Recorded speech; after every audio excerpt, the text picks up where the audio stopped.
প্রিয় বৃক্ষপ্রেমী ভাই ও বোনেরা, সবাই কেমন আছেন? আশা করি সবাই ভালো আছেন। তো আমি আজকে আপনাদের সাথে যে বিষয়টা নিয়ে কথা বলবো, দেখতে পাচ্ছেন আমি একটা আম গাছ কেটে ফেলতেছি। তো আম গাছটা হচ্ছে একটা কলমের আম গাছ। তো এটার মধ্যে আম না আসার কারণে আমি এটাকে হার্ড ফ্লোরিং করে দিতেছি। তো হার্ড ফ্লোরিং করলে আপনারা কি সুবিধা হবে সেটা আপনার বলার চেষ্টা করব। তো এখান থেকে আপনারা যখন এটা কেটে ফেলবেন, এখানে ১ সপ্তাহের মধ্যে এখান থেকে ৪টা ৫টা করে এখান থেকে ব্রাঞ্চ বের হবে। তো ওখানে আপনারা মাল্টি গ্রাফটিং করতে পারেন। তো দেখতে পাচ্ছেন ধারালো চাকু দ্বারা আপনারা এইভাবে এটাকে ক্লিন করে নেবেন, যাতে করে এখানে কোনো ছত্রাকনাশক আক্রমণ না করতে পারে। তো এখানে কাটা জায়গার মধ্যে আপনারা যে কোনো ফাঙ্গিসাইড লাগিয়ে দিতে পারেন। তো আমার কাছে হলুদের গুঁড়া আছে, আমি সেটাই লাগিয়ে দিতেছি। ভিডিওটা ভালো লাগলে শেয়ার করে দেবেন। প্রিয় বৃক্ষপ্রেমী ভাই ও বোনেরা, সবাই কেমন আছেন? আশা করি সবাই ভালো আছেন। তো আমি আজকে আপনাদের সাথে যে বিষয়টা নিয়ে কথা বলবো, দেখতে পাচ্ছেন আমি একটা আম গাছ কেটে ফেলতেছি। তো আম গাছটা হচ্ছে একটা কলমের আম গাছ। তো এটার মধ্যে আম না আসার কারণে আমি এটাকে হার্ড ফ্লোরিং করে দিতেছি। তো হার্ড ফ্লোরিং করলে আপনারা কি সুবিধা হবে সেটা আপনার বলার চেষ্টা করব।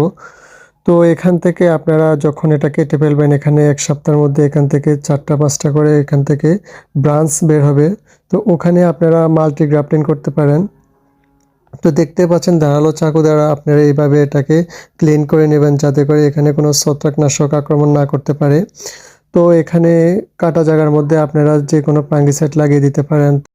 তো আমার কাছে হলুদের গুঁড়া আছে, আমি সেটাই লাগিয়ে দিতেছি। ভিডিওটা ভালো লাগলে শেয়ার করে দেবেন। প্রিয় বৃক্ষপ্রেমী ভাই ও বোনেরা, সবাই কেমন আছেন? আশা করি সবাই ভালো আছেন। তো আমি আজকে আপনাদের সাথে যে বিষয়টা নিয়ে কথা বলবো, দেখতে পাচ্ছেন আমি একটা আম গাছ কেটে ফেলতেছি।